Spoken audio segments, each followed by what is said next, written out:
and my thesis is called Building an Organism. And for my thesis, what I really want to look at, kind of snowballing off of Philip's presentation is, as we head towards this kind of doomsday of climate and energy consumption, I want to bring my thesis more towards the natural aspect. And so my thesis tries to create architecture that blurs the line between human and nature, to kind of bring us back into becoming one. And so what I did was I looked at architecture that's currently using biology in its design, and also how people interact with nature in their everyday lives. And so what I'm hoping for my proposal is that the space, offers the user continuous opportunities to interact with nature, also give the user a sensory experience with nature, and in some capacity, improve the site itself. And so this is my thesis statement. So really where this comes down to is I have a biology degree of my undergrad. And so when I came to architecture, I really came kind of jaded that, architecture lives in this own world contrasting to the natural world, and that these two worlds are really separate. And really what my goals and what I really like about, this progressive architecture is how these two can bleed together. And really my thesis happens in this middle space between the natural and built world. And from a bunch of research, I kind of concluded that biology works in these kind of 4 ways within architecture and buildings. They use the structures, materials and manufacturing, ecosystem, and how it handles waste. And also looking at my precedents, from them, I've concluded that using biology, they have these kind of 4 elements that are what I'm trying to also replicate in my own project. They all use water. They all have some form of vegetation. They have these very strong geometries. And in multiple instances, they have people proximate to nature. And so for some of the examples, I'm not going to go through all of them, but a good example of this is the Chulalongkorn University Cemetery Park, where this park was designed to kind of have this museum, but also be this water filtration system for the city. And so you see this very sharp geometry of the built, but here are instances where people are interacting and being close to nature. And so, it's moments like this that I'm trying to push into my project. Similarly, in a more built space, the Jewel Airport Terminal in Singapore, is this newly constructed building that, endeavors to link these terminals together, but has this very strong geometry of the circle of this linkage point, has a very central element that's rounded of this waterfall, but within it, you see in kind of a more smaller scale that water is present with vegetation. And while the atrium itself is circular, the built on the inside is very orthogonal. And so from there, I really want to think about, okay, how do people experience nature, and what are these moments that people are doing that? And so these are some experiences that I kind of looked at, whether they be, people getting rained on or people touching, moss. As I bring people closer to these elements and their proximity, what kind of sensory experiences do these moments create? Now being in the built environment, we have these 5 senses, but I kind of took taste out of it because I'm not hoping for people to be licking things in my building. So I really focused on sight, touch, smell, and sound. And when I put these moments in kind of this grid, you can see that it's kind of heavy on the sight and touch senses.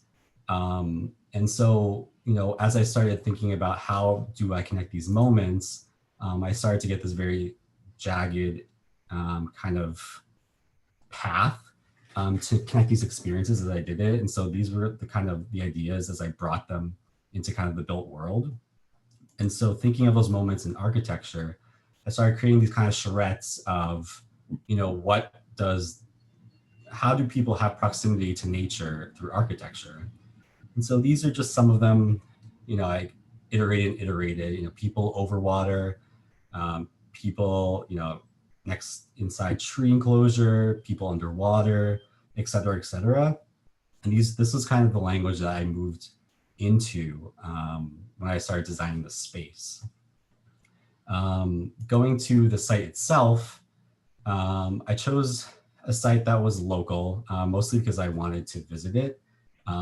This was before quarantine. My project is primarily outside, so I guess it kind of worked out in some capacity. I also knew for the site I wanted it to be in a built space that was either neglected or abandoned, mostly because there's so many empty spaces out there. And when we started to consider our kind of energy impacts in construction, a lot of the times using a built structure is better than starting from scratch.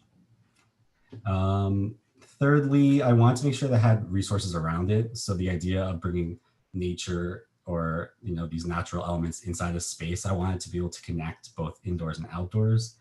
And then lastly, to improve the community in some capacity. So the site I picked was, it's called the Draper Mill Building in Hopedale, Massachusetts. And what it is this abandoned mill building. It was abandoned in the 1950s was the last time it was used. And it sits on 26 acres of land. And so it's huge, and it sits as this eyesore in the middle of this really historic town in Massachusetts. So as you see in these pictures, the pond, there's a pond immediately next to it, and there's all this vegetation around it. And so for the purpose of my project, the building was way too big for me to do the whole thing. So I focused on master planning the building and the site. And then the part of my intervention is really just this portion that is adjacent to the pond itself. So here's some existing photos of the building. This is the part of the building that I'm going to be addressing. It's viewed to the water. This is kind of the inside. It's really the skeleton that is full of asbestos. It's just, it is what it is. And this is actually what used to be the connection of water into the space. But now it's all dried up because it's been dammed up due to the road over it. And so while looking at this building, what I noted about it is this very strong structural grid that it has. Being open, it's really just this open space on the inside that has all these columns. And so I decided to focus on, incorporating and using the geometry of the structural grid to, push my design forward. So the site itself, this is kind of what it looks like with the surrounding.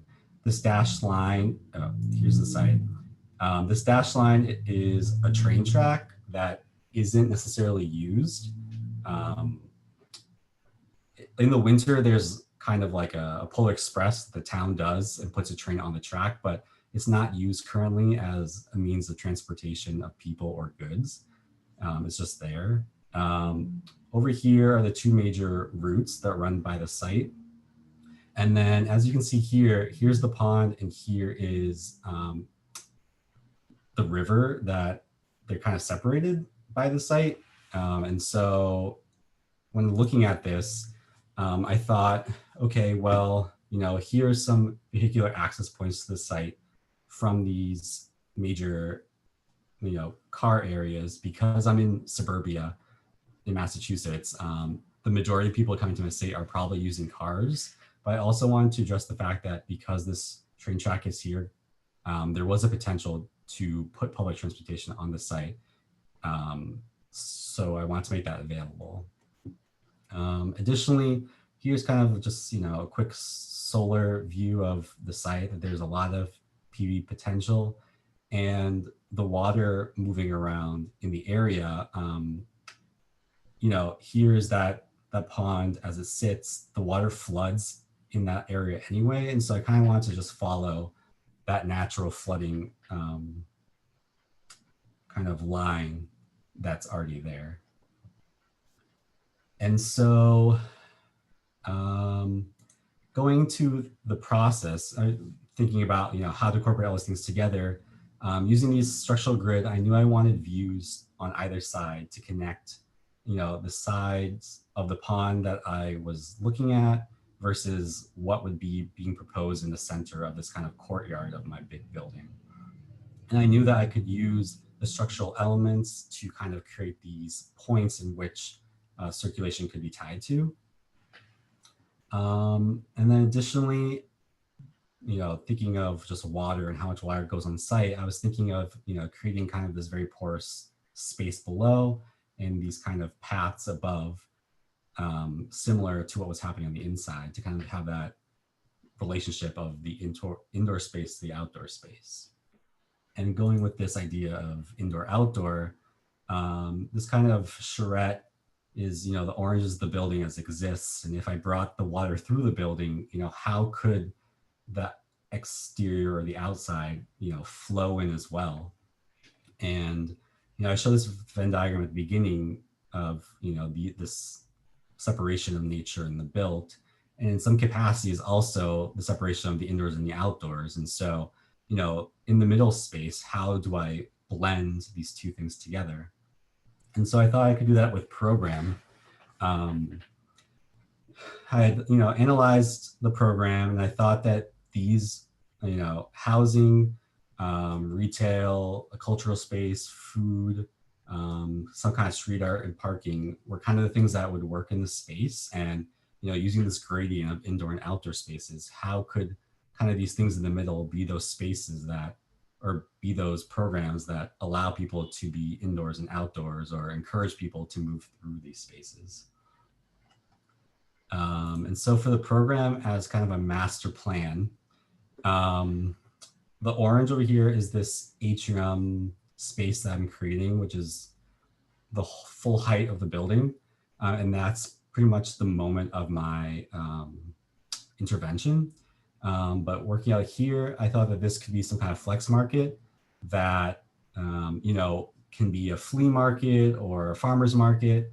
All the residents around there, are selling things, are growing their own foods. This could be a space that, can work for all that stuff.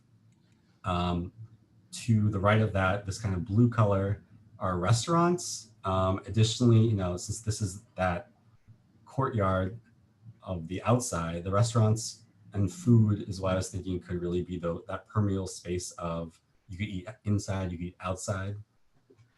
To the back of that is the commercial space. And so the people and pedestrians that were walking could actually come in through this way, and hit the commercial spaces first before coming to the restaurants. This back corner is what I was thinking of, like this historical gallery. The mill building is super important to the town. And while I was changing it, I also wanted to give this space that could house the important things about the town and about the building. And so that's kind of this backspace. And then over here, this dark blue is the community space. It faces and is connected mostly to the downtown, where the police station and the schools are. And then all above that is the residential spaces, and across is the amenity spaces that could be used by the residents and also the public. And so looking at the site, this is what I'm proposing. So these angular paths are similar to the ones that are the inside. I had the opportunity to also create this kind of large scale seasonal engagement. So in the summer, I think this could be some kind of like, water fountain, something that kids can play on and, be engaged with. And in the winter, it could actually freeze over and be kind of an ice hockey rink. The site itself is this big bioswale for water collection. And these are kind of the drive, the vehicular connections to the site, where all this is porous parking, and then just green buffering the side, but allowing that open space for that future train connection. So diving into the plans, this is the site as I just showed, and just kind of to show you, this is what it would be like in the summer. In the winter, when it's all, not dead, but when it snowed on and less green, then the ice rink could pop up and people could engage the outside.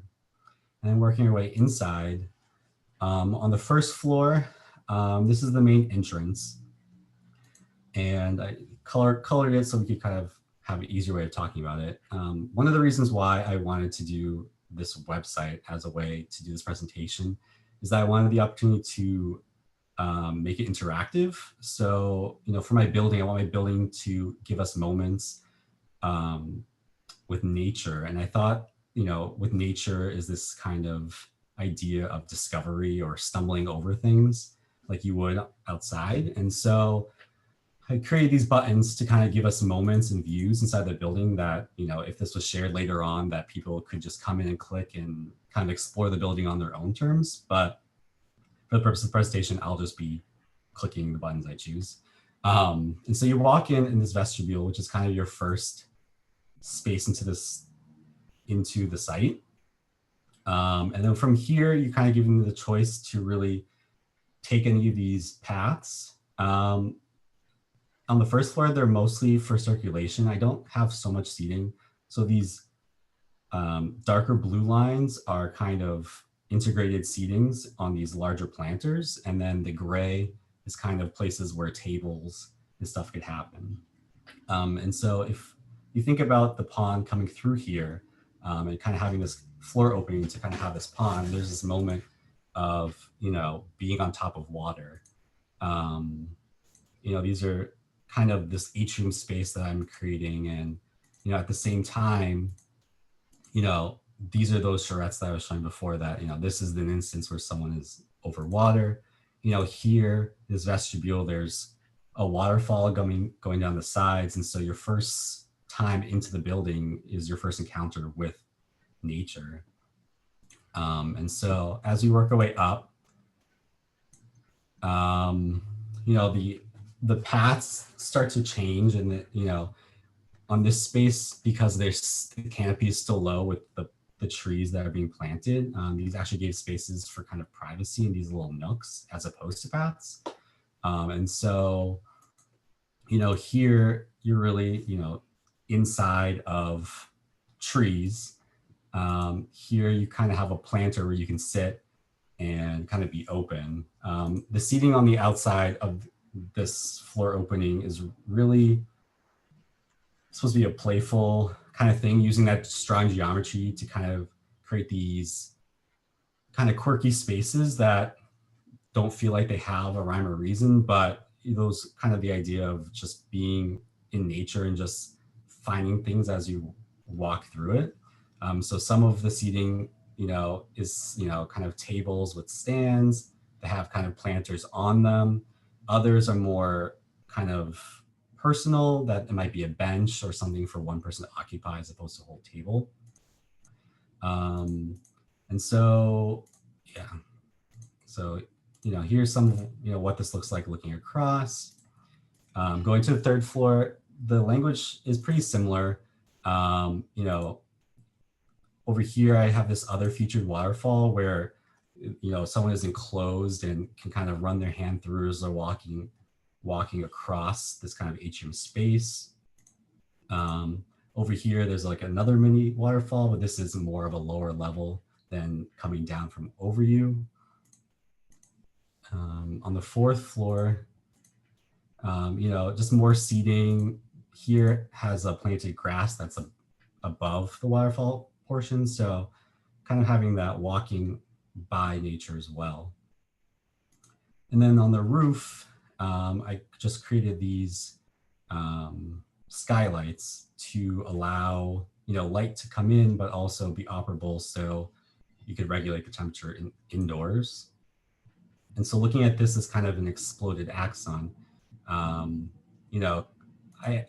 gave the opportunity for, to see what this was looking like compared to the 3D. But why I picked a lot of these paths and these shapes is when you start looking at them stacked, it actually gave the opportunity to interact with things vertically. And so that if you're in in one level, you can be up and down and still have, all these opportunities to not just be planar in whatever floor you're on, but also in the space as a whole. And so this is from the top down, and from the bottom up, on the first floor, you look up, you can kind of see the sun or the skylights coming through. And I thought that that was kind of, emulating kind of what it would be like to be in a tree canopy. When you look up, you have all these elements, and you just see the penetrations of light. And so, just moving quickly into elevations. This is what the building looked before. So we're looking here on the elevation, and what I'm proposing is kind of, this huge curtain wall, but that has kind of ripped apart this brick wall that was there before, to kind of just give the idea that of this blending, that, what was existing and what is being changed, this idea of man versus nature. On the north side, which is the side that's facing the pond, the north and the east side are kind of the sides that are facing the exterior, the rest of the town where the cars are going by. So I didn't really want to change that much about it because the building is pretty historical. And so what I did was just, change the glasses to kind of be full length and to kind of indicate, something was happening on the side, but not change too much of the language of the building itself. And then on this west side, mostly here, where I'm proposing those restaurants, having those kind of large operable doors to kind of open up those spaces so the indoors can then be the outdoors. So looking at the sections, here I have kind of a longitudinal section of what this looks like. And in section, we get to see those kind of opportunities for these moments where, people are having these different experiences, but they're all happening, kind of in the same time. And here you can kind of see that the language of those proposed windows in the back by the pond are, aligned with these skylights to kind of create that kind of wrapping motion of the whole space. Section B and section C are pretty similar. This one, I just wanted to make it a little less busy to kind of just show these spaces, but here is a moment where, it's cutting through the glass and the skylight to kind of create this very porous section. Whereas in section C, here is part of a brick where there's no skylight and kind of more of an enclosed section. But, in here, all these moments with nature are still happening. This green wall, is hanging from this level, but is, creating a place of privacy for this person, but also a place that this person can interact with them. And so some renderings to go into this.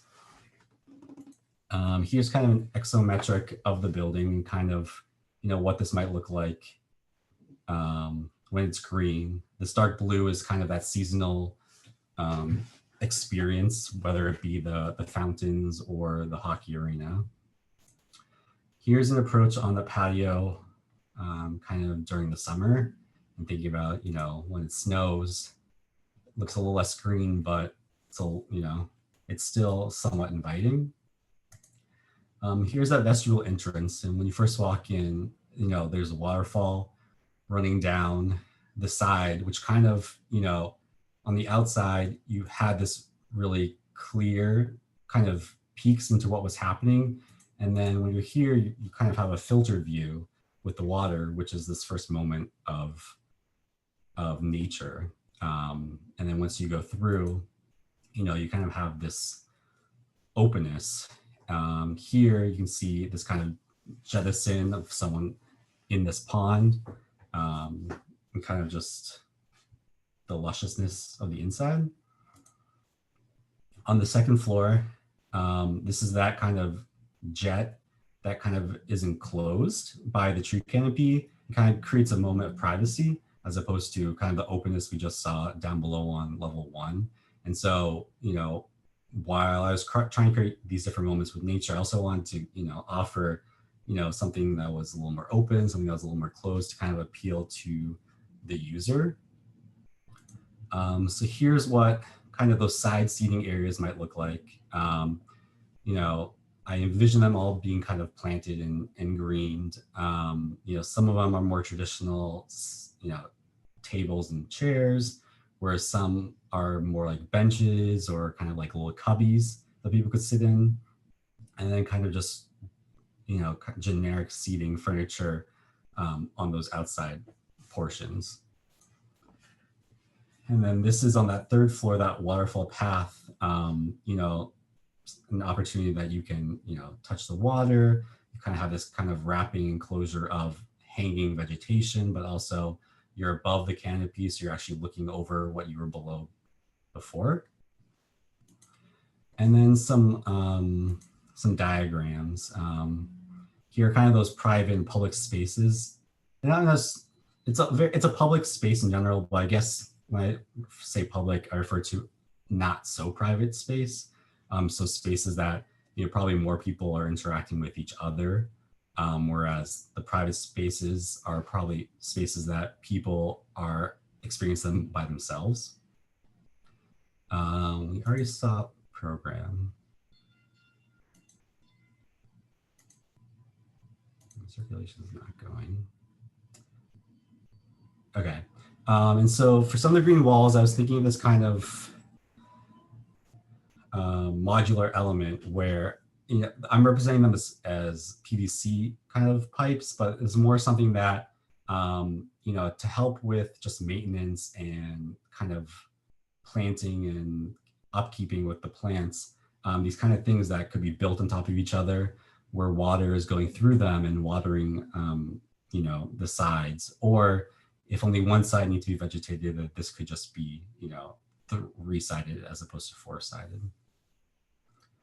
And then lastly, I'll leave you with this kind of exploded axon of just, you know, again, these charrettes of, you know, where these different things are happening in the different spaces. And, you know, some of them happen on multiple levels, or, you know, in instances of both, you know, those private spaces and also those kind of public spaces. But other than that, going forward, I think what I would explore more, which I really didn't get the time to do, is really explore the mechanical side of this. So how is the water moving through this? How are these things connecting? You know, I started thinking with these charrettes, if you can see these blue dots, you know, there's piping and stuff going through them to offer water to both the water elements and these vegetations. But, you know, what might that look like in the future? And how can I use the exterior, you know, this bioswale as to help in this ecosystem of the building to filter water and be used for my intervention? But I'll open up to questions or comments.